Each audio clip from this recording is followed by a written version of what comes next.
উত্তর ত্রিপুরা জেলার যুবরাজনগর কৃষি মহকুমার তত্ত্বাবধানে মধুবন এফআইজি কৃষক গোষ্ঠীর দ্বারা উৎপাদিত মধু খুব শীঘ্রই আত্মপ্রকাশ করবে।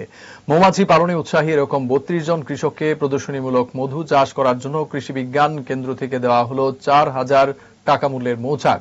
সঙ্গে মধু সংগ্রহের জন্য দেওয়া হল মৌমাছি রাখার পাত্র। হাতে কলমে তাদের প্রশিক্ষণ দেওয়া হল কৃষি বিজ্ঞান কেন্দ্রের তরফে। এবার তারা প্রস্তুত করবে ১০০% ভেষজ ও শুদ্ধ মধু। এদের সহায়তা করবে যুবরাজনগর কৃষি মহকুমার আধিকারিকরা।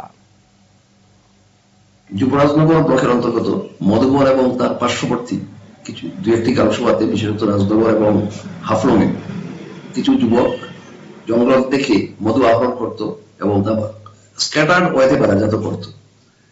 কৃষি দপ্তরের আত্মার অধীনে এসএমই প্রকল্পে আমরা প্রথমে তাদেরকে অর্গানাইজ করি এবং ২৮ জন আনএমপ্লয়েড ইয়াথকে STRY প্রকল্পে আমরা প্রশিক্ষণ দেওয়াই হাতে কলমে কিভাবে মধু উৎপাদন এবং বাজারজাত করা যায়। পরবর্তী সময়ে তাদেরকে ডেমনস্ট্রেশন হিসাবে ৩২ জন সুবিধাভোগীকে আমরা মৌমাছির বাক্স এবং মৌমাছির চাক প্রদান করি।